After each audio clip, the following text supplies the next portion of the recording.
down. Sooner or later, God will come shut you down.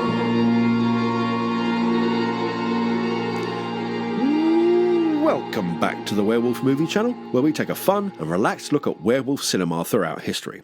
This month, something a little bit different, which is why we didn't have an episode last month, because this month we're examining two different versions of the same werewolf classic story in one episode, The Wolfman. I recently sat down and rewatched both of these in detail, and I have to say it was really fascinating watching the same source material, the same basic ideas, the same ingredients, reshuffled in such dramatically different ways. And I just really wanted to come and talk to you about it, so here we are.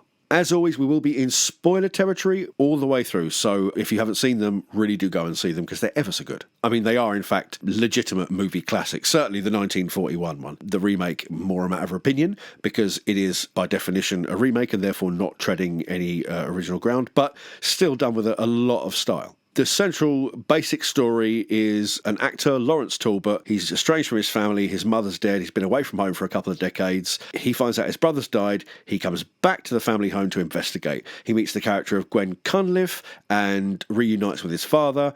He goes to the camp of some visiting gypsies to investigate stories related to his brother's death. He gets attacked, bitten by a werewolf, werewolfy and werewolfesque, werewolfish.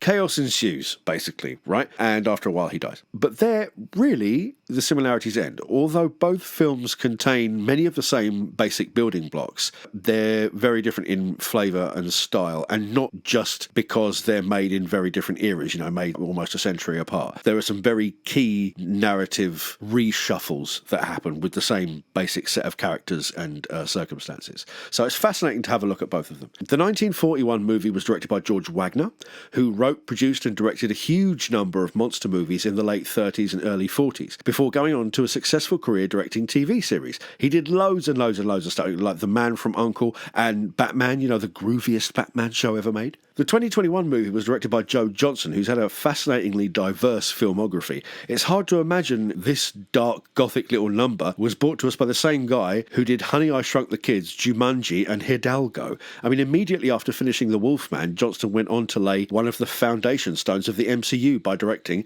Captain America, the First Avenger. So it's hard to pin this guy down, but he's clearly a pro. With your indulgence, I'd like to take you through these films in the same way that I went through them recently, which is that I would watch 10 minutes of the 1941 one, and then I'd switch over, watch 10 minutes of the other, and then kind of switch back and forth as we came to key narrative plot points. I haven't done that often, and I wouldn't say it's something you should do if you watch a film for the first time, but when you're rewatching two films that you know really well, purely for the sake of comparing them, I found it really fun and really, really interesting. So we'll kind of do a similar thing here. We'll take certain events and then examine how both films present them to us, and then move on to the next event. Sometimes things happen in different orders, but you'll get the idea. We'll keep it loose. We'll keep it loose. We'll just keep it loose, baby.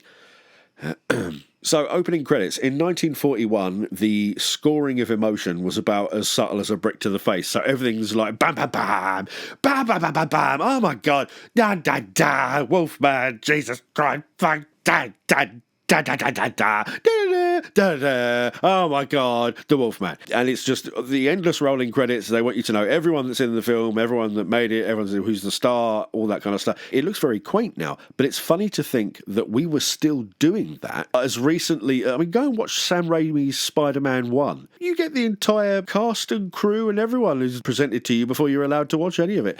The 2010 version is a bit more of a subtle affair. In this one, they have a pre-credits couple of minutes where we actually see the main character's brother get killed by a werewolf, and then it pans up to the sky, Aru and shit, the Wolfman, done with a nice kind of minor chord. So by the time we turn up in the 1941, you know what? We're going to need a way of separating these two. From now on, since they're both called The Wolfman, I'm going to call one film 1941 from this point forward, and henceforth we will refer to the other one as 2010. Okay, so one film is called 1941, and this film is called 2010. Clear? Cool? Groovy. Let's go. In 1941, the brother character is already dead at the start of the narrative, so I kind of think it's quite a nice touch that we start the story with our inciting incident, which is, after all, his death in 2010. And, it gives us a nice little bit of action to stir the blood, a little bit of grr, a little bit of, ooh, this is going to be scary. You're actually going to see a monster, and it sets the intent for the film before what is, after all, quite a lot of talking and character stuff thereafter.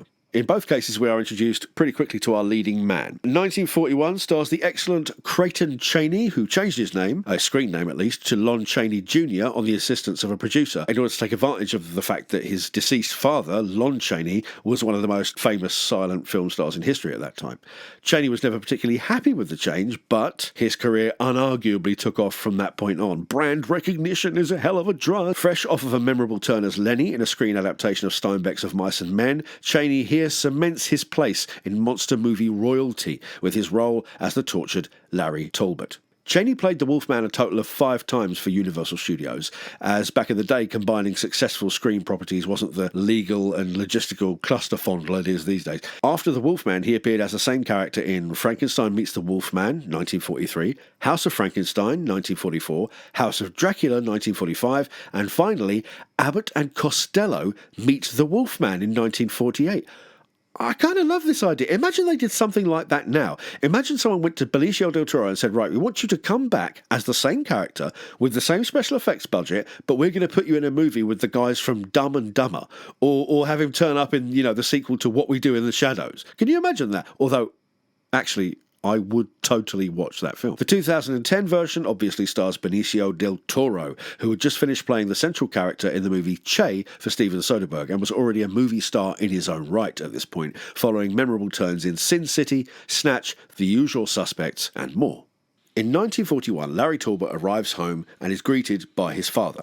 Talbot Manor is presented as a thriving estate. It's well upkept, it looks like it's doing really well, and the Lord of the Manor, played by horror movie royalty, the Invisible Man himself, Claude Rains, playing Talbot's father, is clearly well-liked and well-respected. They also make it clear that in this version, Larry's brother, Ben Talbot, was killed in a simple hunting accident. There is no even suspicion of foul play. It's very cut and dry. They address the fact that his character is estranged.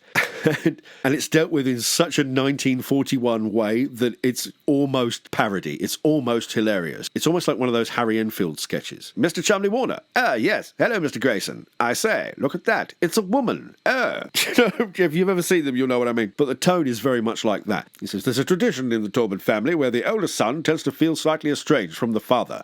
Let's make sure none of that happens between you and me, eh? Ha ha ha, I should say so, old chap. And the guy goes, yes, father, thank you very much. And they have a stern handshake. I was like, wow, you're breaking my fucking heart here, boys. Do you know what I mean? In 2010, we start with a letter from the Gwen Cunliffe character to Larry Talbot. Because in this version, Gwen is not just some random girl who he fancies who works in town. In this version, Gwen is his brother Ben's fiancée. Ben has disappeared. She has quite naturally written to his older brother and said, look, can you come and help us maybe look for him? And that is why he's returned back. She also covers in her letter, I know you have been estranged from your family, and I happen to know you are touring England currently in your stage production of Hamlet. So it would be really great if you could come and help out. They do a little bit more work in the background to flesh out the character at the start. This time, as Larry Talbot rolls up to Talbot Castle, Talbot Manor? Talbot place of residence? Anyway, to his old house, it's presented in a very different way. It just kind of lurks in the middle of these fields like a dying animal. It's clearly well past its best days. It's covered in kind of mildew and climbing vines, and it's presented to us with this sort of minor chord of dread, In this version of the story, the manor is clearly not a friendly place, and that is backed up by the rest of the story. I kind of like the touch that the first thing that happens to Lawrence upon his arrival home is that he has the shit scared out of him by an animal. Even though it is the guard dog of the house, showing again that the place is fundamentally unfriendly to him, and that the person who calls the dog off is his father, played by the man himself, Sir Anthony Hopkins. Hopkins is almost the exact inversion of Claude Rains' reassured, warm, statesman-like father figure who operates this very full, very active house full of people that admire and respect him. Hopkins' character is clearly a recluse. His place is in a complete shambles. He very, very obviously lives in this gigantic place completely alone. And he's sort of a brooding, malevolent presence. When Talbot turns up and says to his dad, "Gwen sent me a letter, I've come to help you find Ben," he just flat tells him to his face with no hint of emotion, "Oh, I'm really glad you did that. That's really kind of you. But unfortunately, we found him dead in a ditch yesterday. I hope you got something to wear for the funeral." And then just sits down and starts playing the piano. Again, it's like, damn, you're making me cry too, but in a very different way. Whereas the 1941 version is very overly populated with these sort of superfluous, rather self-satisfied white dudes who would, "Oh, hello, I'm the groundskeeper. Hello, I'm the policeman. Oh, hello, I'm this fellow and I'm that fellow." And they all sort of seem to merge into one. In 2010, we have Art Malik as, well, there's no polite way to put it, he's the manservant.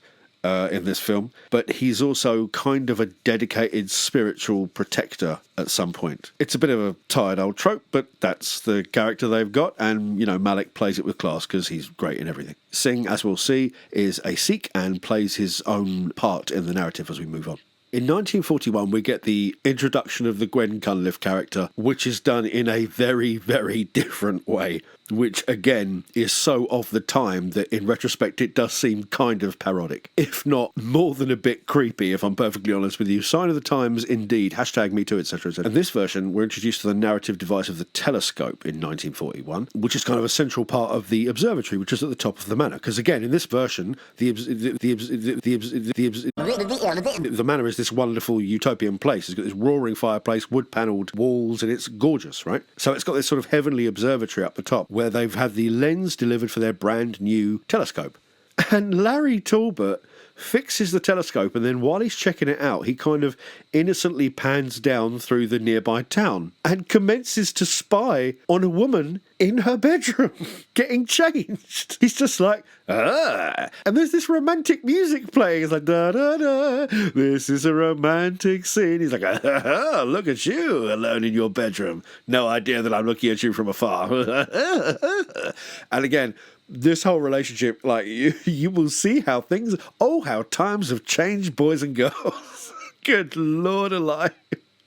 So like a true sexual predator, he immediately then proceeds to go straight to her place of work, because girls love that. Women love it when you approach them at work, guys. Pro tip, but like, they absolutely love it. He goes to her place of work, walks straight up to her in her it's not just her place of work, it's run by her father, bowls up to this woman and says, "I'm looking for some earrings." And she's like, "Oh yeah, we got a bunch of them." And she says, No, I'm thinking more like the ones that I saw you wear through the window with my telescope. She understandably is like, "Motherfucker, say what? I beg all 15 of your pardons, motherfucker. What? Yeah, pardon?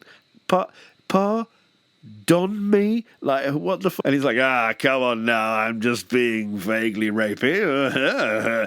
And she's like, "Oh my God, all right, fair enough. Look, are you here to buy something or not?" He's like, "No, but now you must come out with me. 8 p.m? She's like, "No, motherfucker. Okay, I'll see you there and I'll be here at 8. And she's like, No, my dude, absolutely not." "Okay, I'll be right here." And the whole thing is just a masterclass in how not to do it. And then he turns up at 8 o'clock and my girl is ready to go. Dressed up for a date. And I'm like, wow. Some of you need to go and talk to your grandmas, because like their ideas of like consent were different to ours, man. There was a very strange time. Anyway, sign of how things have changed. Like, it's chivalry, they say. I'm like, no, man, that's telescopery. That's some different shit. Now, in 2010, the tone is entirely different. It's altogether more somber and altogether more focused on who killed Ben Talbot. Everyone's talking about it. Ben goes into town. We get plenty of local colour. He sees his brother's body, which is a really nasty special effect. I've got to say, it's pretty like he makes the face I would make, like, fuck off, mate. Then he's in the pub, and we get plenty of local colour, and he kind of just chills there and listens to the locals discuss all their theories about what happened. One of them saying, "I reckon he went to have it off with a gypsy hooer," and then the other one's like, "I reckon a bear killed him." Oh, you can see at the table, by the way, one of the actors from one of our favourite films ever here on the Werewolf Movie Channel, American Werewolf in London. The man like David Schofield. Right there. I love that he was in a pub in an American Werewolf in London. You made me miss. And he's still in a pub. I like to think maybe this is one of his ancient ancestors from like 200 years ago. And maybe, who knows, this is just up the road from East Proctor. Who can say? Back in 1941, we are drilling in the idea of the werewolf to an audience that's probably never heard of one before. Obviously, in the modern day, we all know what a werewolf is. Hey, look, Werewolf Movie Channel, right? None of you have ever gone, Werewolf Movie Channel? What's a werewolf? I have no idea. Please explain the basic concept to me, right? We all know what one of those things is. But in 1941, well, they hadn't watched The Wolfman yet.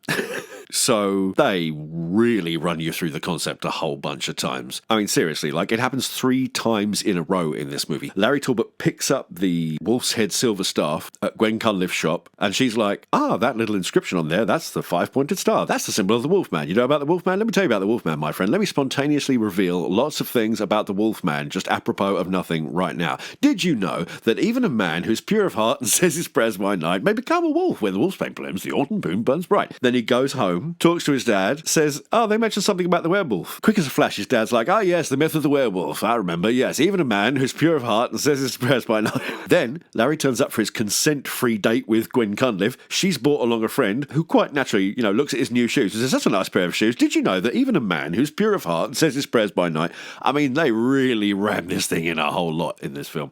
Obviously, because they had to lay that ground in a way that we in the modern day don't. But still, wow, is it repetitive.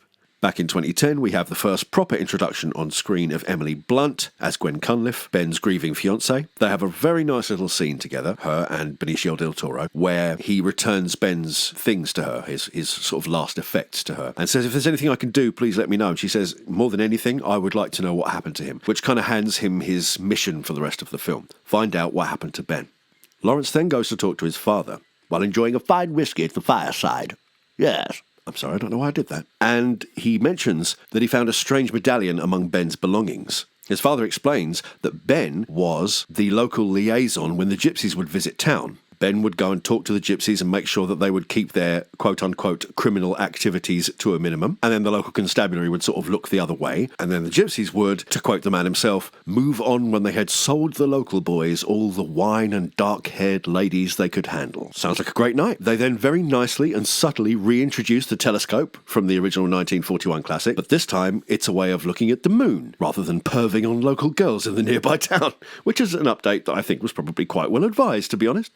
Then we progress into what is probably my least favourite element of the 2010 Wolfman remake. They've put in this very complicated recurring dream sequence. They show it 3 times, and each time they show it, you get closer to the truth of what's happened. So, remembering we're in spoiler territory from the start, as always, the first time they show it, Lawrence goes into his old childhood bedroom, he sits down for a minute, he goes off into a little reverie, picks up a childhood toy, remembers a time where his little brother Ben woke him up when they were children, because he heard a horrible noise, he heard his mother screaming. Lawrence says, go back to bed, Ben. Lawrence goes out to explore on his own, and he finds his father cradling the body of his dead mother, who has her throat cut and is holding a razor in her own hand. This, as we will later find out, is an inaccurate memory. And there's a whole subplot about Lawrence being put in an insane asylum as a young child, almost being brainwashed into this idea, but you don't see why that's the case until later. And when it's revealed, I don't think the payoff is worth all of the confusion and cross-narrative and drudgery. Put simply, I think they wanted to do something or say something about mental health care. I think they wanted to put that in as a much more central part of the story. They've brought in Anthony Sher to play a character that is not in any way in the original 1941 movie, who's this smug psychiatrist who runs an insane asylum.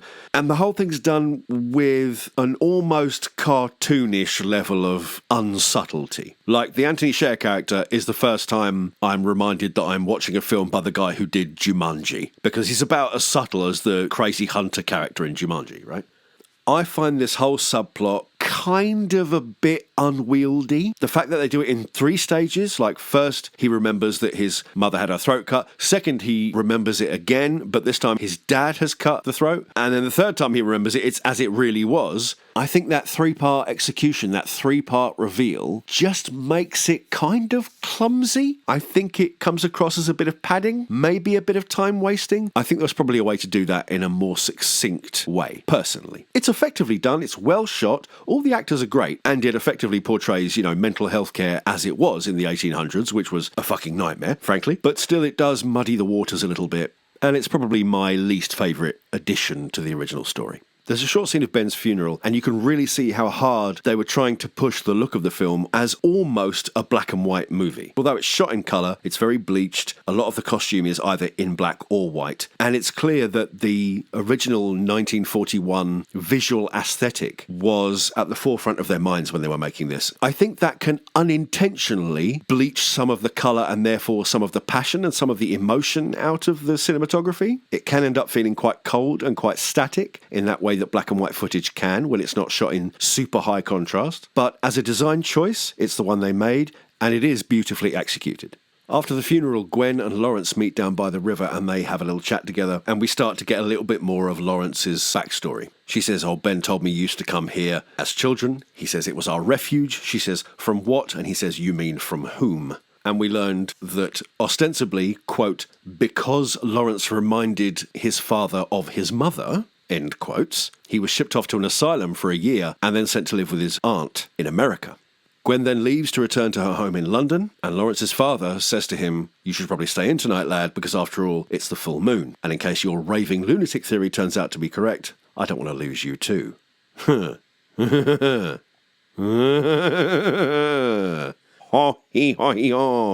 Spooky noises of intent, etc., etc. This brings both films to the same point, the first visit to the gypsy camp and the initial werewolf attack. Back in 1941, the legends keep on coming, ladies and gentlemen. Not content with giving us Lon Chaney Jr., the Wolfman, and the Invisible Man, Claude Rains, in one film, we now meet Bela, the gypsy palm reader, played by none other than Dracula himself, Bela frickin' Lugosi. This is a star-studded affair, and he does an incredible job in this. He looks proper swarthy. And a swarthy gypsy, are you, Bela? Oh, you sexy bastard.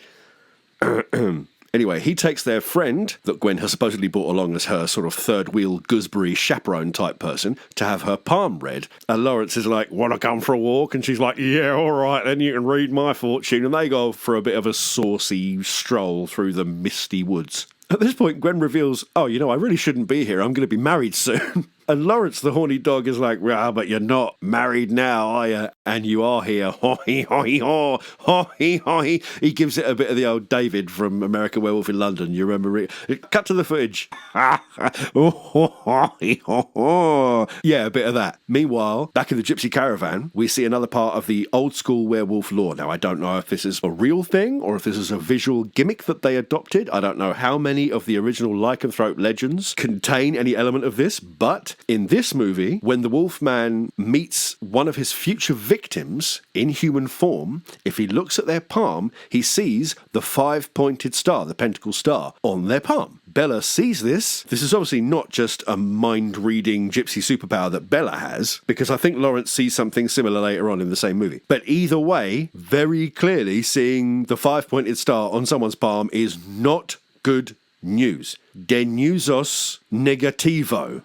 Le news mauvais, my friends. Shit news, basically, in your parlance. I should Coco, what? I say. Inbreeding, Tory. Sorry, right. Bella says get out, and pretty much immediately turns into a werewolf as soon as she leaves, which we don't really see. I'm assuming they were saving all of their werewolf transformation special effects budget for the leading man. And what attacks the woman is, in fact, Lon Chaney's own German Shepherd. Let's call a spade a spade. They put Lon Chaney Jr. on stage and said, it's time for the werewolf attack scene. Go and play boisterously with your dog for a bit, and we'll frame it behind that tree so it looks like you're killing a wolf. Larry, having the silver-tipped cane, of course, is able to kill the beast, but not before he's bitten himself. He collapses. Gwen finds him. Scene. Now, in 2010, we have the same basic ingredients, gypsy camp, werewolf attack, Larry saves person, bitten, scene. But the whole thing is handled in a much more contemporary horror movie kind of style-y. And there's some pretty lovely gore moments. So against his father's wishes, Larry rides out under the gaze of the full moon to the local gypsy camp to see if he can find out what's going on and to ask about his brother. This scene is really kind of cool. Because instead of showing the werewolf, they show what it's like to be wandering around in the middle of a herd as it runs around the periphery, picking people off. You never see the thing except in silhouette or as a fast-moving object out the corner of your eye. And it's really super effective. We're not going to do the let's talk about this werewolf bit, by the way, for obvious reasons, because we're going to do that during Lawrence's first transformation. But nonetheless, this thing just wreaks havoc and chaos and fuckery throughout this entire camp of people. Not only are all the gypsies there, but all the idiots from the local town have showed up, convinced that the gypsy's one-toothed dancing bear is the one who's been doing the killing. And they find out very quickly, and in a very final way, that that is not the fucking case. It's absolutely fantastic, very effective, very fast-paced. And this werewolf is like this super fast demon running around on all fours, just grabbing someone and tearing a leg off and then shooting off to someone else. It's completely insatiable. None of this, let's have him half-heartedly wrestle an Alsatian. No, this is proper, it's the new millennium, we have a special effects budget, we're a Hollywood movie, let's do this properly.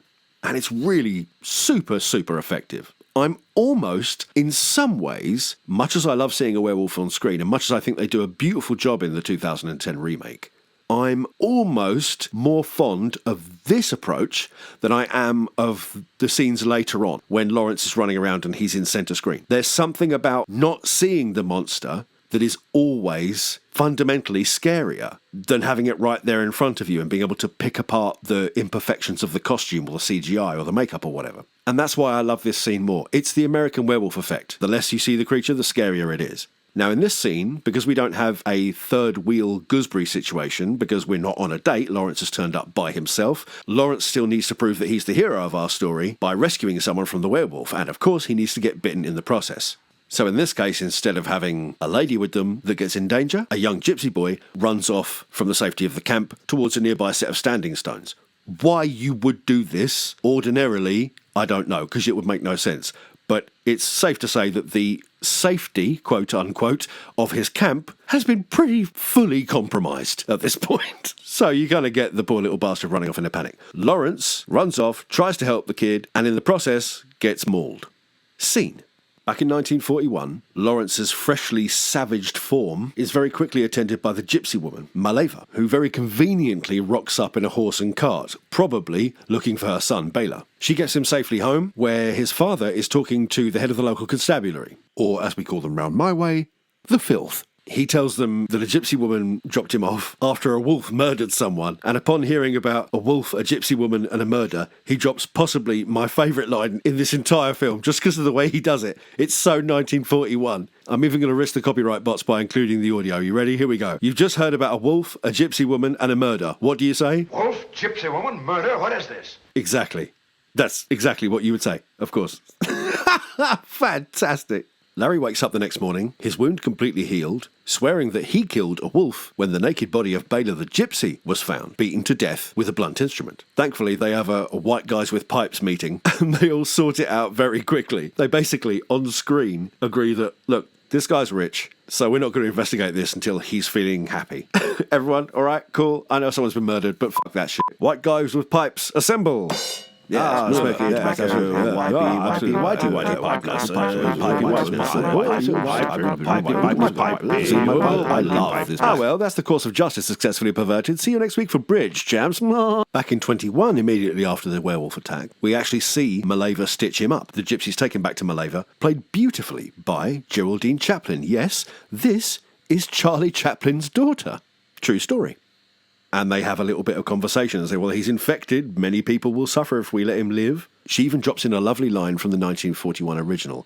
Sometimes the way of fate is a cruel one. As in most ways, the 2010 remake does essentially what the 1941 original did, but with a bit more detail, a bit more budget, and a bit more nuance. In this case, it's clear that Lawrence is out for a full week while he recovers, and it's also clear that when he wakes up, he does so quite suddenly, and that the people around him are kind of surprised. Again, there's this insistence on doing multiple fake-out dream sequence jump scare things, and I just don't really understand why they're there. Yes, I've seen American Werewolf in London. Yes, I understand that it's sometimes good to have a dream sequence indicating that the inner werewolf is taking over the human inside. But again, it's just done in this very quick, very piecemeal, very throwaway, jump scare, cheap kind of way. For me, it's a bit silly to have a needless jump scare right after you've just had a really long, really scary scene. Just seems a bit odd. Either way, Lawrence wakes up feeling much better, and they summon the local doctor. Lawrence is very happy to see that Gwen has returned and has been looking after him while he convalesces. He even says to her, "I thought you were leaving." And she, with a rather unpleasant bit of foreshadowing, says, "Well, this place is impossible to escape." It's very clear that Lawrence's wound has healed, to say the very least, unnaturally quickly. He also has a quick scene with Singh, who appears to be getting ready for some kind of war, and is also arming himself with silver bullets. When Lawrence asks him, "Didn't know you hunted monsters?" Singh says, "Sometimes monsters hunt you." A line which is, I think we'll all agree, by the standards of horror movies, kind of crap. In 1941, we have a scene where Bella, or rather Bella's corpse, is held in a coffin in readiness for his burial, and the priest is complaining to his mother, the Maleva character, that the gypsies are coming to town dancing and singing, and she's like, "Well, this is how we do things, man." Maleva in this case is played by kind of Russian acting royalty of the time, Maria Uspinskaya, who was trained by Stanislavski himself. She was already successful in Russia as a young woman on stage, and then had another spate of success in Hollywood as an old woman. And she's absolutely superb here. She delivers this wonderful little soliloquy, "The way you walked was thorny through no means of your own," something like that. Anyway, I'm not going to get copyright striked for putting it in here, but it's wonderful, and she's wonderful. Lon Chaney's character sees this and realises, of course, that yes, while he did kill a wolf, he may also have killed a man.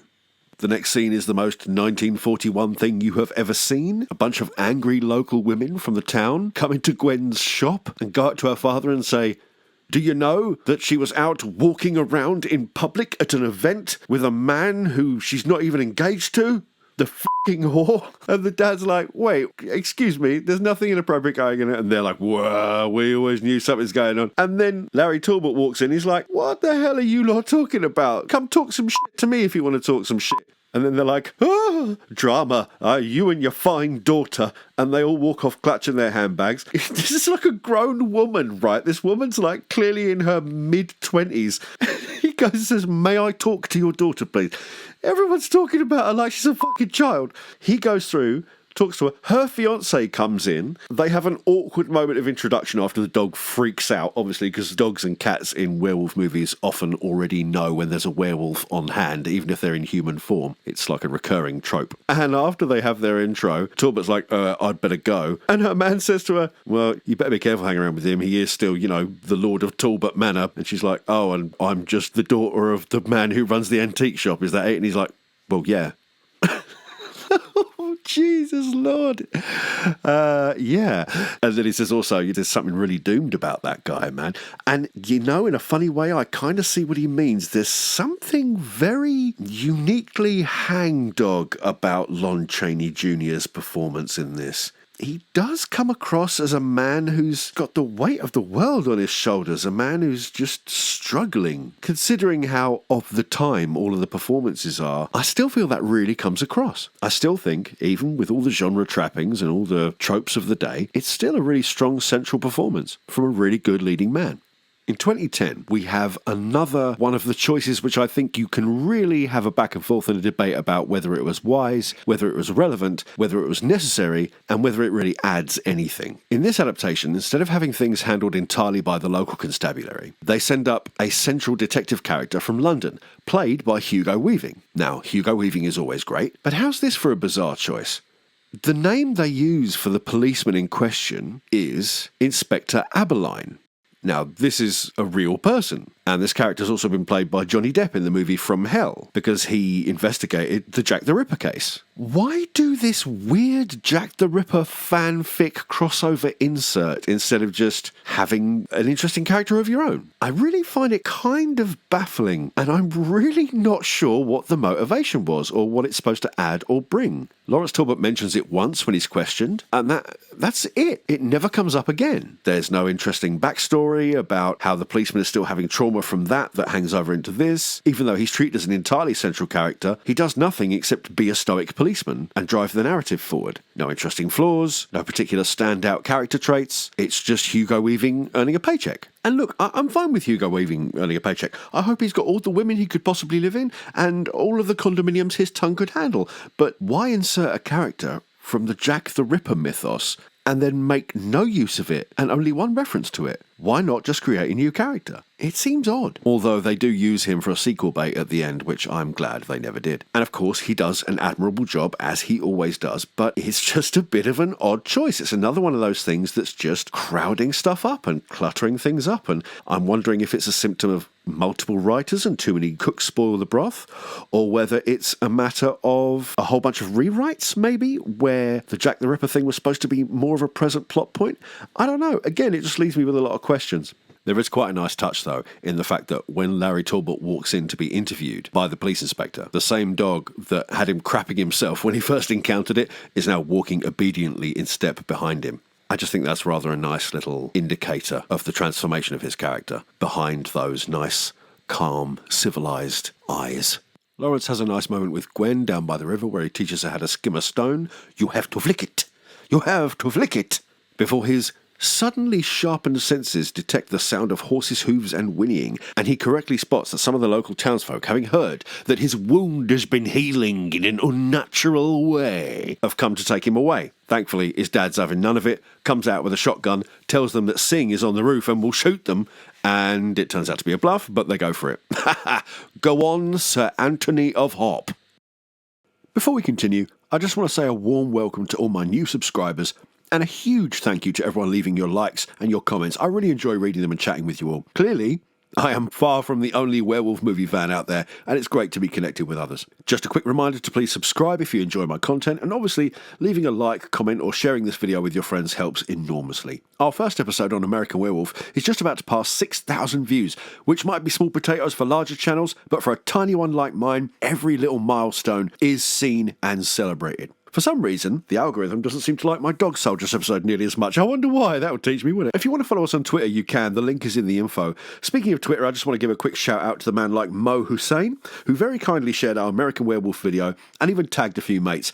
This is always, of course, legendary behaviour, but for a tiny little brand new channel like this one, it's even more of a beautiful thing to do. So big up yourself, Mo, and hopefully I'll see more of you lovely people on Twitter too. Big up the wolves every time too, for obvious reasons. Aroo, aroo. I've started up a Patreon page where I post these episodes 1 week before they go live on YouTube. Here are the tiers. If you're interested, look, there's another tier, there's a tier there, and a tier, and a tier. There are 3 tiers, there are my tiers, and there's some cool perks I think you'll enjoy. Whether you do all these things or none of them, you are very welcome, and I hope you're enjoying this fun little hobby of mine as much as I am. Let's crack on, shall we? Back in 1941, we have a lovely little scene at the gypsy camp, but again they're trying to manufacture a scare. Laurie Talbot meets up with Gwen Cunliffe and her fiancé, the groundskeeper, and they have like a little friendly chat. Let's go over here and have a little shoot at the shooting gallery. And then it's like, oh, a cutout wolf. Again, it's like, that's what you've got to do if you're living in an age where you can't actually show anything scary. Larry gets freaked out by the cutout wolf, and he's like, I'm sorry, I'm deeply triggered by cardboard and tin cutouts with things painted on them. I simply must leave. Larry then wanders into Maleva's tent, where she basically gives him the rundown. She's like, my dude, let me tell you what's going on. Werewolf, werewolf, werewolf, exposition, exposition, exposition. Wear this sexy Barry White 70s medallion across your gorgeous chest. Otherwise things will go, to coin a phrase, tits up. She then immediately goes to the other nearby traveller gypsy Romany folk and says to them basically, we're leaving. And they do. They start to up sticks immediately and start to get the f*** out of Dodge. Even then, wandering around traumatised, just being told he's a werewolf, Larry Talbot, the pimp MacDaddy of Talbot Manor, is still trying to get his mac on with Gwen Cunliffe, right? Still, the man is a dog. I'm no pimp. no pun intended. And it's followed by this really cool, stylish montage moment. They only do it for about 40 seconds, and it only occurs once in the film. But, well, I mean, I'll probably get copyright strike. But anyway, just watch it. Have a look at this. I'll cut out the music, so hopefully we'll be okay. But look at this. Isn't this crazy? What a unique, bizarre, expressive little montage to just throw in there at random. So interesting and such a left-of-field, fun, artistic choice. I love it. I think this little bit might be one of my favourite parts of this movie. In 2010, Gwen has been packed off safely, and the local townspeople are so determined to catch the werewolf that they have gone to the lengths of setting a trap and baiting it with a CGI deer. It's very, very impressive, I think, to go out and capture a CGI deer. Those fuckers are fast. Inspector Abline quickly begins to notice that the town is now descended fully into religious madness. Everyone is fully convinced that a werewolf is about, quite rightly, and everyone's boarding up their windows. They're getting the kids in early. It's a full moon tonight, and the local blacksmith is casting pretty much everyone's silver, their wedding spoons, their wedding forks, their wedding knives, their wedding tackle, you name it, into silver bullets, in readiness for an evening of doing battle with the beast. There's followed by quite a lovely scene where Hugo Weaving shows exactly why he is, kind of a Don, and is repeatedly called on for roles like this, when his character goes into the local pub and he's chilling there, and one of the local widows of the men that's been killed comes up and says, "Why aren't you out there hunting down this beast?" And he said, "Well, it makes more sense for me to be near the potential victims, doesn't it? And since 80% of them live near here, I thought I'd just chill here with you. Pint of bitter, please." And the look on their faces is like, oh, fuck. And with that, my friends, we arrive at the point in both movies where the moon is full and it's transformation time. Talbot runs back to his room and quickly starts to feel like something bad is about to happen to him. Now, the special effects, being 1941, were still in their infancy, and while this process was streamlined somewhat in later years as Lon Chaney came back to play the Wolfman again, this first time was a real mess. I mean, when it starts, the first symptom is like hairy legs. He's like, "Oh no, I've got hairy legs. No, I am in trouble." And then it cuts back and it's replaced with these sort of rubber feet covered in yak hair that Chaney had to wear over his own. They don't actually do the facial on-screen transformation for him until the second movie onwards. The famous black and white scene of Lon Chaney's face transforming into the Wolfman stage by stage, that a lot of folks have probably seen or are aware of, that's actually from the second movie, Frankenstein Meets the Wolfman. But nonetheless, getting into this makeup took him 6 hours, and getting out of it took another hour. And you've got to imagine that it was pretty bloody uncomfortable. Apparently, this look was originally designed by Jack Pierce for Henry Hull in Werewolf of London in 1935, but they wanted to be able to see more of the actor's face and allow him to be more recognisable. So the snout design was gotten rid of. But then in 1941, he then recycled that design for this film, to great effect. In 2010, rather than wandering off by himself to his room, Larry Talbot sees his father wandering off carrying a lamp off into the night away from the castle, and he follows him. He tracks him to a bunker where he sees his dad has a shrine to his dead mother and is about to lock himself in. He also finds that his dad's got a chair with iron restraints, and the chair is covered in scratches. Now, I don't know if the reveal of Anthony Hopkins as the original werewolf is supposed to be some kind of shock at the end of this, but you got to be a fucking idiot not to work it out at this point. Before Lawrence has much of a chance to ask what's going on, he begins to change. In 2010, we have a transformation scene that is mostly CGI and had to be handled in post. The director Joe Johnston explaining that he kind of had to trust a lot of the CGI stuff to post-production because, after all, he joined the film 3 weeks before it started shooting. Rick Baker said he would love to have done something practical, but unfortunately it wasn't possible. Baker did, however, say that he stuck as close as possible to the designs created by Jack Pierce for the 1941 original. And you can really see that it's that, but pushed. There's the snouty nose, there's the entirely hair-covered face. It's just a slightly exaggerated sort of post-American werewolf push of that original look. Still incredibly effective. And let's talk about these werewolves for a minute. In both cases, what they've gone for is an upright, man-shaped creature covered in hair with some exaggerated wolf-like features. Obviously, in the 2010 version, that's much more pushed, much more exaggerated, and you can go for a much more openly monstrous look without freaking everyone out. While in both cases, the feet have elongated slightly to create more of a three-jointed leg effect. In the 1941 version, the wolf does not drop down and walk on all fours or run about that way, because they didn't have CGI or the relevant technology. In 2010, the creature is seen to be just as comfortable pounding around on all fours as it is standing upright. The musculature is exaggerated, slightly hunched, and indicates a huge amount of power stored in the chest, shoulder, and arm muscles. In both cases, for their respective eras, these are triumphs of practical physical effects.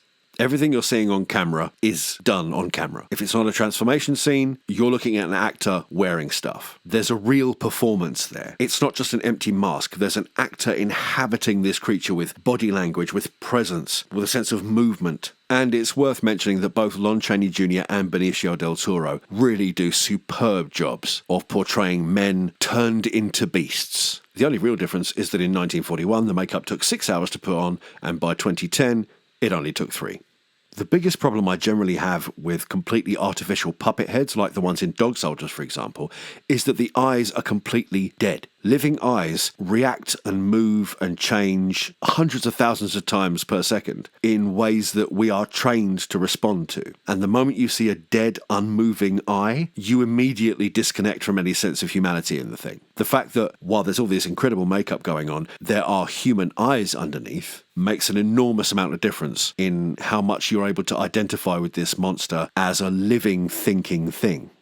Obviously, the actual attack scenes themselves, the quote-unquote rampages that the Wolfman goes on, are also dialed very differently according to what they were allowed to show. In 1941, he comes across a gravedigger in a wide shot, gives him a bit of a strangle, and Robert's your dad's brother. He's basically done. They come along, find the guy strangled, they're like, oh, wolfy footprints, bloody hell. Scene.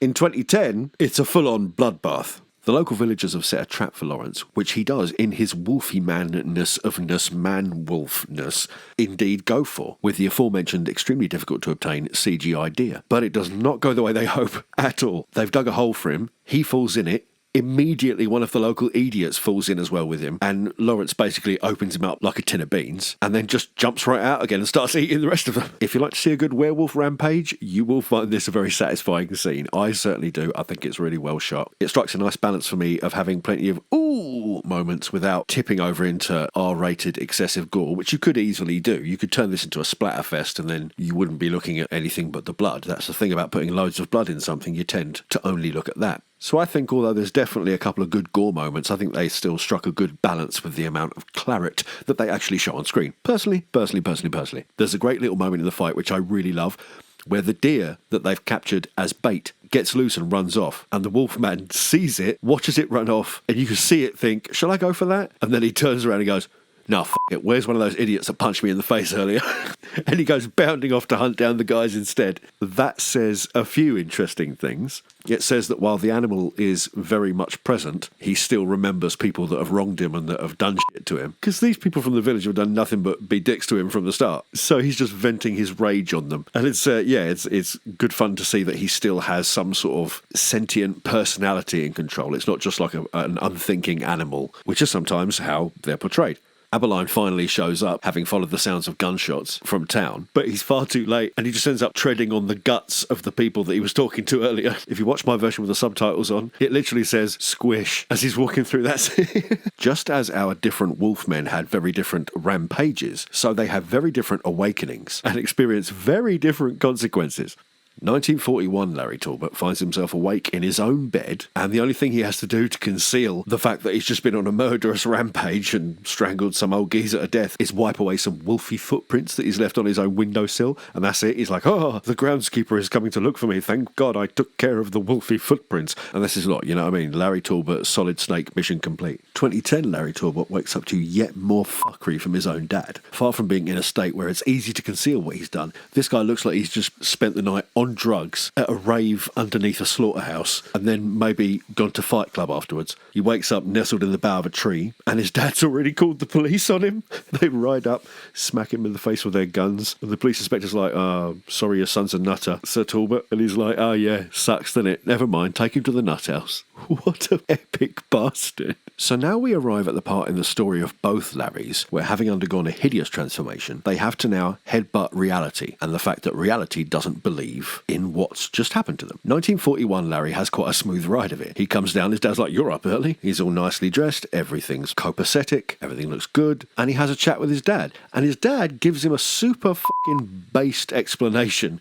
of what's going on. Because Larry's having trouble with it. Larry is clearly a practical man. He even says, "Give me something with tubes and wires that I can fix, but these things you can't even hold in your hand." And his dad, seeing his boy is upset, he says, "Look, good and bad are not simple binary black and white things like Mr. Police Inspector over there thinks they are." He said, "To me, good and bad are highly nuanced, and I try and look at each situation from every side I can to try and be fair. If you ask me, can a guy transform into a wolf, like physically?" He's like, "No, it's ridiculous. But can a man believe he is a wolf and run around and hurt people? Yeah, absolutely he can. And that's what matters here." Unfortunately, it is still 1941, and it ultimately only leads him to say, "Now, stop being such a big girl about all this feelings shit and come to church." In 2010, the collision with sanity is substantially more brutal. Instead of waking up in his own bed looking good, Lawrence wakes up in a tree covered in blood and is immediately smacked round the head with the butt of a gun and arrested by all the local people. He is then taken back to the insane asylum where his father had him committed when he was a young boy, and essentially tortured under the guise of helping him recover his quote-unquote mental health, or however they understood it back then, the barbaric fuckers, for what appears to be quite an extended period of time, or at the very least a month, because there has to be a month between full moons. There is here an attempt to do something I think similar to the scene that I love in the 1941 original. They have a surreal dream sequence montage section where Lawrence is phasing in and out of consciousness, and there's little bits of Shakespeare going on, and there's werewolfy visions going on, bit of Emily Blunt's side boob, which is always welcome. And it feels to me like quite a deliberate attempt by the directors to ape, mimic, or move on from the rather beautiful scene back in 1941 that I was raving on about for a bit there. At one point he wakes up and his dad is there having a bit of a gloat and just dropping off a razor in case Lawrence wants to kill himself, like a loving, caring father should. And he gives Lawrence the backstory of how he himself became a lycanthrope before Lawrence was born. He was bitten by a little feral child up in a mountain cave in India and had been locking himself away every month ever since. We get the third and, thank Christ, final version of his dream sequence where we see what actually happened was Lawrence, awakened by his mother's screams as a child, went out into the garden to find that his dad, escaped as a werewolf, had torn his mum's throat out. His dad was the murderer of his mum all along, and indeed had also killed his brother, and had bitten him.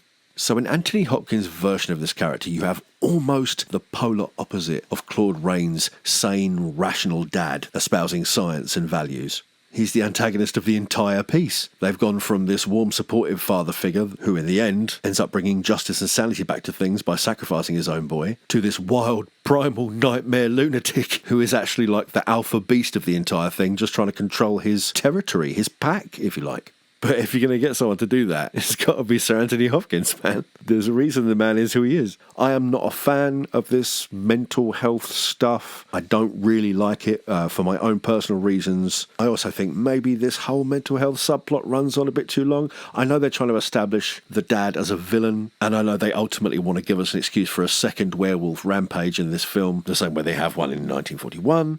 I just don't think this film needs to be 2 hours long, and if I was going to trim, this is where I'd trim. Basically, it becomes clear that his lordship's sanity has completely broken, and he's decided not to lock himself up anymore. He's like, nah, fuck it, law of the jungle, kill or be killed. See you out there, kid, good luck. Which kind of sets us up for our grand finale. In 1941, Larry finds that he can't make his way into the church. By the way, look at what a beautiful shot this is. Look at that. Sometimes these old black and white movies really did have little moments of magic. I mean, look at this shot. Just appreciate it for a second. Isn't that gorgeous? So anyway, he can't stay there, and he just bounces out to areas unknown. We don't know where he goes. Anyway, later on, there's another council of white guys with pipes meeting. Council of white guys with pipes. And Larry bowls in, and we get the three perspectives. His dad's obviously looking after him, but you've got like the detective who's thinking about it pragmatically. You've got the doctor who's saying, well, you know, a man lost in the mazes of his mind can do anything. I like that phrase, the mazes of his mind. But then that same doctor goes on to say, well, there's lots of examples in science, you know, legit science of the mind controlling the body. Take stigmata, for example. And I'm like, oh, legit science like that then? Then they've got his third mate who's just taking the piss, and he's like, yeah, I'll have a mounted werewolf on my fucking wall. I guess this is like their town's equivalent of a jock. So ultimately, Larry just goes up to rest, and the doctor goes up to the dad, Lord Talbot, and says to him, look, sir, your son is a sick man, and he desperately needs to get out of this place and go somewhere else. And his dad gives him the most 1941 response ever, which is like, we've lived here for 5 generations, he needs to go to his room, stop being such a fucking ponce. It's like, Jesus Christ. Hashtag mental health matters, boys and girls. Poor old Larry, by this point, knows he's fucked. He's still desperately scrabbling for some kind of rational explanation. Even if he might just be a complete sicko and be in serious trouble and have a serious disorder and desperately need to be put inside, I think he would probably prefer it at this point to having this horrible, inexplicable curse that his rational world can't accommodate. Either way, the Council of White Guys with Pipes has completely strewn the whole area with bear traps and man traps, so the next thing that is wandering about out there trying to eat someone is in deep shit. Back in 2010, we have this movie's very own cartoon German therapist, Anthony Scher, chewing the fucking scenery, doing his very best, God bless him. In this ludicrously contrived scenario, they're all there after dark in this amphitheatre, and the entire point of all these people, there's like 50 people in this room who've all gathered to watch this guy be stuck in a chair and not turn into a werewolf. That is the entire reason they're there. This guy thinks he's a werewolf. We're going to strap him into a chair right here in the full moon in front of all of us in this locked room and watch him not turn into one and see how he reacts. That's why they're there. And you think, boy, I hope you didn't pay for tickets. Because my lordy lord. Anyway, see if you can imagine what happens. Well, obviously the stunningly obvious, incredibly easily predictable thing happens, boys and girls. Larry turns into a bloody great big flipping great gnawing great blinking great werewolf right there in front of all of them and proceeds to eat their faces in alphabetical order before going on a gigantic rampage. This transformation scene was all based on Benicio Del Toro's real movements and acting, and they just kind of animated over the top. So when you see the character snarling, that's based on him snarling. When you see a hand moving a certain way, it's based on his hand moving a certain way. So the performance is still at the heart of what's happening. I understand why people don't like CGI transformations. I understand people's reservations against them. I have, after all, suffered through an American Werewolf in Paris. Ah, God, where are my pills? My pills.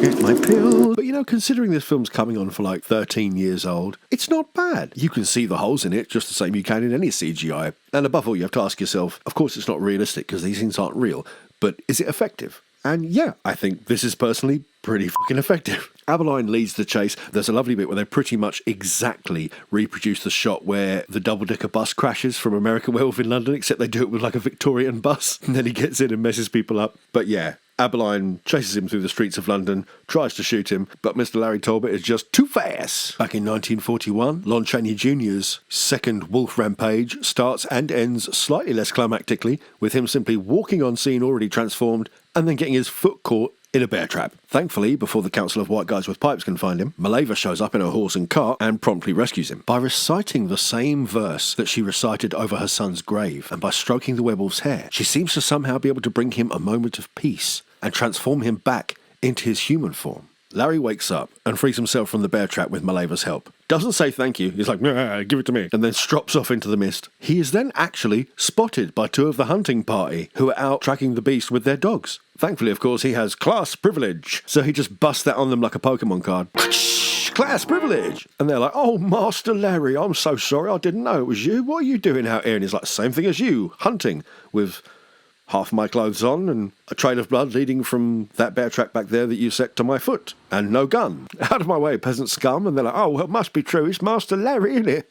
We all know landowners don't lie. Even the groundskeeper and the head of local police, who are both on the hunt, we're talking like the full Councils of White Guy with Pipes representatives here, right? They both see him wondering about, who was that? It was Larry Talbot. And they're just like, ah.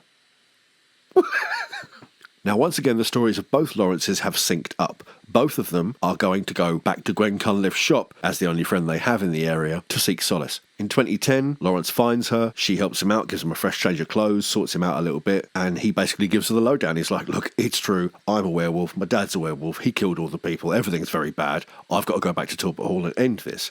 She asks to help him, and he's like, you already have. But they do at least get one rather nice kiss together. And Emily Blunt, I mean, she's given so little to work with, it's such a thankless role, and yet she's so good in it. Shout out to you, madam, as always. But sadly, they only get one kiss in before the filth come and ruin everything, just like they always fucking do. Excuse me. In 1941, it's a very similar scene. Gwen is fully ready to just drop everything and run away with him, based on like one date with a guy who spied you in your room on a telescope. I don't know. As we've already well covered, romance was different in the 1940s, baby, I'm telling you. But either way, I guess she loves the guy and, she's very happy to go off with him. But just as Baylor saw the 5-pointed star on the hand of his next victim, he sees the 5-pointed star in the palm of Gwen. Dun dun dun dun dun dun dun dun dun dun. Oh my god, 5-pointed star. Dun dun dun dun dun dun dun dun dun dun dun dun. Yeah, you get the idea. Anyway, it's bad. And immediately he's like, no, and just pieces the fuck out. Back at Talbot Castle, he talks to his dad about it and says, look, I am obviously a werewolf. This is real. Bad things are happening.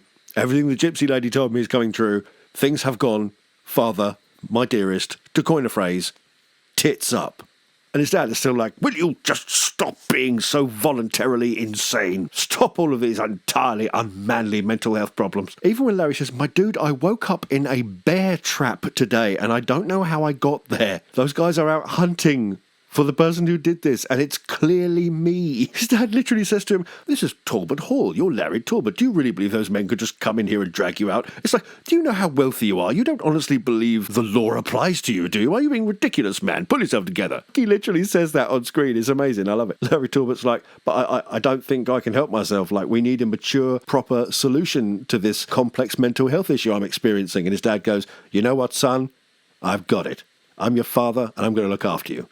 Let's tie you to a fucking chair. And that's what he does, boys and girls. The Claude Rains parenting technique, second in subtlety only to that of Bing Crosby. He's like, right, there you go. Now you'll experience your dangerous, possibly fatal mental health crisis by yourself alone in a room, tied to a chair. Everything's going to be all right. Thankfully, Larry insists before his father pieces out to go and join the hunting party. He's like, obviously, I'm not going to stay here with you while you're in a mental health crisis. I've done my parenting. You're tied to a chair, mate. He insists that his dad takes the cane with him, tipped with silver, which ultimately, of course, saves his father's life. Sir John then checks in with the 1941 version of the woods ambush scenario that they've set up, where all the guys are waiting there with guns, trappers and beaters, trying to drive any prey that might be out there in their direction. On his way back, Sir John runs into Maleva. And without going into detail, Maleva gives him the talk like, my dude, some of this shit is a little bit more real than you think. Trust me, I know. He's like, oh, you're the one that's been filling his mind with all your witches' tales. Super polite dude as always. And she's like, yeah, whatever, my dude. You hold on to that silver cane. And then gunshots ring out, and Sir John has to find out what's going on. Back in 2010, Larry Talbot walks from London to Wales over the following day, all 190 miles of that journey. According to Google Maps, that should take about 63 hours. I mean, Gwen's taking trains and riding horses and carriages, and they both get back there at roughly the same time. So he must know some epic fucking shortcuts. Or this must be a film made by people who have no idea how close or far apart England and Wales are, which is fair. Either way, he manages it, presumably with Aberline, in hot pursuit, and they all end up back in... Do you know, I don't think they ever say the name of the town. Talbotsville. Talbotude? Talbot Town? Casa del fucking Talbot? I don't know. In time for the big climax. After asking around a bit, Gwen is tracked down by Maleva, who gives her the lowdown. There's no cure, and the best thing you can do for him is kill him. Gwen begs Maleva to tell her what to do to save him, and all the gypsy woman can do is offer a prayer that when the time comes, Gwen has the strength to do what she must. Aberline and his men roll up and comprehensively occupy the local tavern, packing enough heat to sort your cabin for the whole winter. Aberline spreads his men throughout the town, giving them very clear instructions. If you see Larry Talbot, don't talk to him, shoot him. So, it's big finish time in both movies.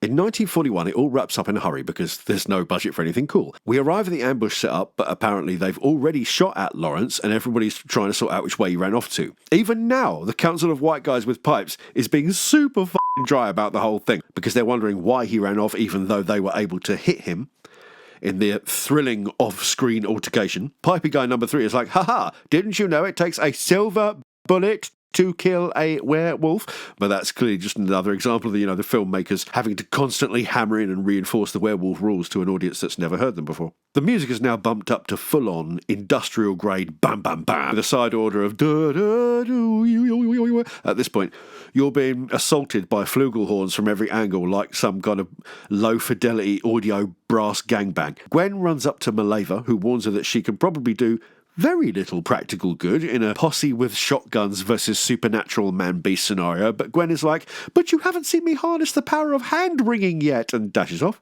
only for her to immediately get grabbed by the Wolfman, who shakes her about like a chew toy. Look at Lon Chaney Go method in this bit. He's not f***ing about, man. I hope Evelyn Ankers was feeling limber that day. Enter Claude Rains, stage left, who proceeds to use the Silver Wolf's head cane to beat the Wolfman back. Everyone arrives just in time to see him get the upper hand and beat the monster to death, conveniently and classily obscured by trees, as all violence in this film is. Imagine trying this shit on the 2010 Wolfman. It's like, "I have a silver cane, beast. You are doomed."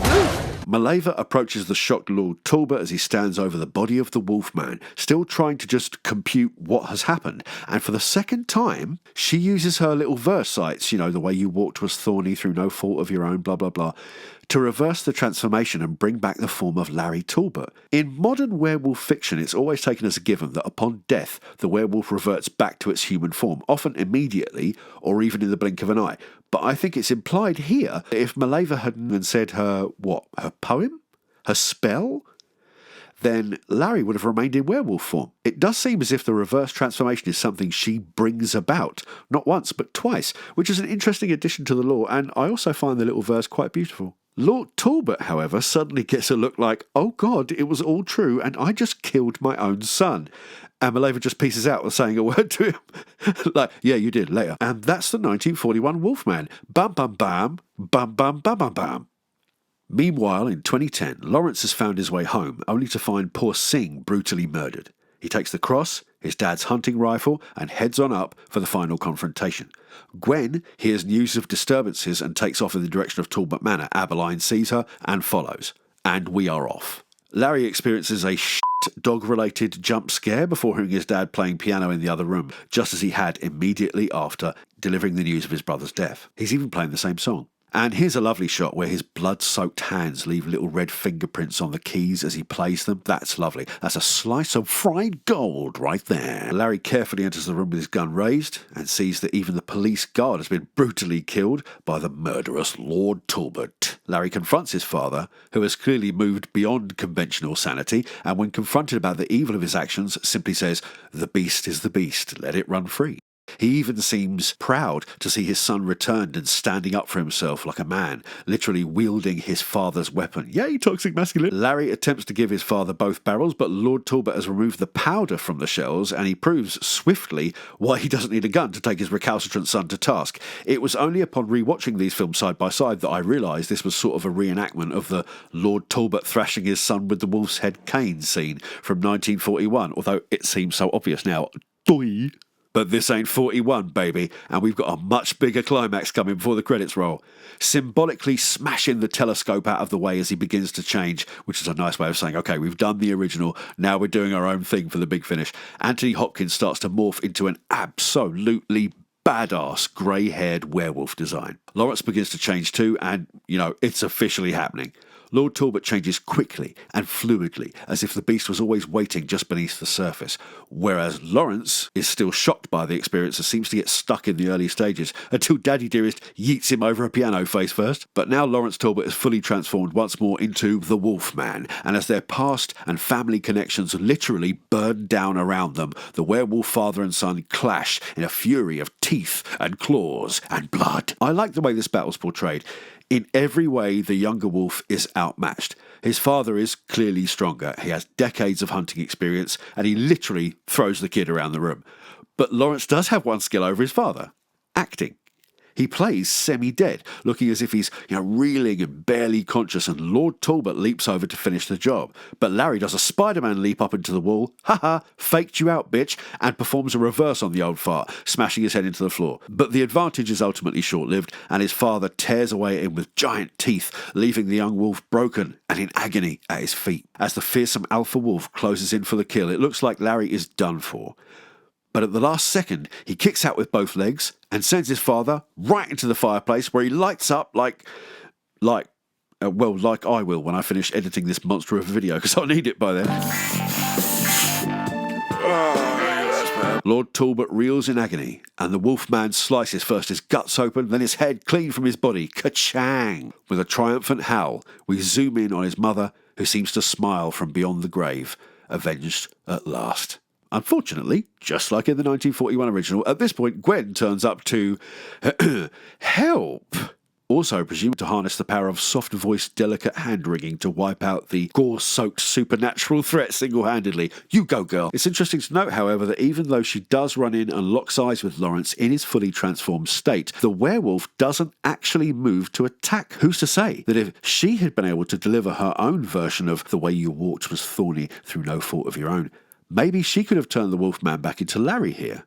I wonder. Sadly, we never get to find out because Aberline shows up, takes one look at the f***ery on display, and immediately puts himself between Gwen and the beast. He is grabbed and mauled, while Gwen takes the gun with the silver bullets and runs away. Cheers for your help there, mate. Stay safe. Aberline grabs a spear off the wall and faces the werewolf down like, "Come on, matey, I took on Neo and Sauron. I can sort your hairy ass out." But the Wolfman seems more interested in pursuing Gwen than finishing off Aberline, and he exits via the nearest window like Chris Morris. Aberline grabs the wolf's head cane and follows them as best he can with a massive bleeding hole in his neck. Talbot Manor, now purged of its curses and bad dreams, burns to the ground. Out in the woods, we now have Gwen being hunted down by the Wolfman, while Aberline and his policemen, now reunited, are in hot pursuit. Gwen pleads with Lawrence to remember who she is, and that by the eternal law of two attractive people of opposite genders having met briefly on screen and kissed once, they are now in love and connected deeply forever. I wonder why Tinder's so full of unrealistic expectations when this is the norm. It's a fucking mystery, isn't it? And this being a movie, it's working, which is just as well given that poor old Gwen has her back to a very sheer drop. Somewhere inside the fearsome visage of the Wolfman, Larry is looking back at her.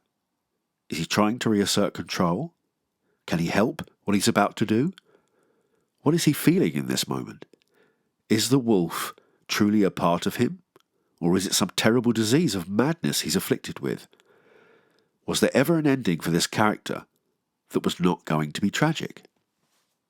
Seeming to come back to himself for just a moment, the transformed Lawrence quietly growls her name. But the baying of the approaching men and dogs destroys the moment, and the beast within rises back up, and Gwen takes the shot, ending its life before it can end hers. Transforming back into Lawrence one last time, he thanks Gwen for doing what had to be done before dying in her arms, a mortal human man. Aberline arrives on the scene bearing the wolf's head cane, already recovering quickly from the bite of the Wolfman, and looks up darkly into the face of the full moon, clearly implying that he is next. Talbot Manor burns as the sun rises on a new day, and we hear one last howl. The curse of the Wolfman will return. When comparing these two movies, the inevitable question that arises is, which is better? And look, your mileage will vary greatly depending on your personal tastes and preferences, and that's something I personally and we on this channel will always celebrate. I love the fact that the same movie can be experienced in very different ways by different people. I think that very ability of a piece of art to be reborn afresh in the mind of every viewer is its greatest strength. If you're asking, for the sake of conversation, which I personally prefer, again, I'm afraid it's not a clear-cut answer. I love the style and performances of the original. I think there's some genuinely beautiful images in it, and I've got to tell you, Lon Chaney is the perfect bit of casting as a tragic hero. I also acknowledge that this film is a part of the foundation upon which pretty much every werewolf movie since then was built. So it's a part of werewolf movie history, and it has to be held in high regard as such. The werewolf itself perhaps isn't as accomplished as it would be in later films, but that is what pioneering a genre looks like, especially when you're starting off. And you can believe that in 1941, that thing had people shitting their ever so stylish pants. But I also love the modern, polished feel of the 2010 version too. I think the effects are an obvious improvement, offering a huge upgrade on the original design without losing track of its essence.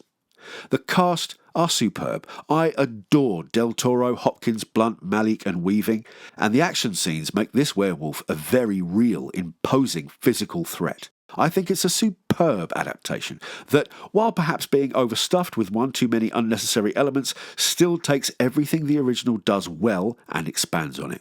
So I apologise if this is an unsatisfying answer, but I really do love them both equally in different ways. The original is stylish and thrilling, but quaint in retrospect. The remake is visually superb and beautifully done, but leaves me slightly cold emotionally.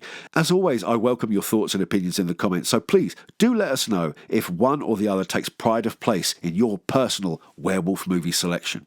We did a couple of things differently this month. Let me know if you like them. Do you prefer shorter episodes more often, or do you prefer to wait a little longer for a more in-depth episode, something you can really get your teeth into? Because it's a werewolf channel. I'm still learning how all this goes at the moment, and I'm not really married to any particular format, so any and all feedback and advice is super helpful. I could have probably gotten 2 videos out of this, but I wanted to do a side-by-side comparison. Let me know what works for you. My ears are always open. This is the Werewolf Movie Channel. I have been and continue to be your host, Greg Blackman. Please stay safe out there, look after each other, don't keep silver in the house, and stay off the moors. See you next month for more werewolf movie fun. Aroo and shit. Well, you can run on for a long time. Run on for a long time. Run on for a long time. Sooner or later, God will cut you down.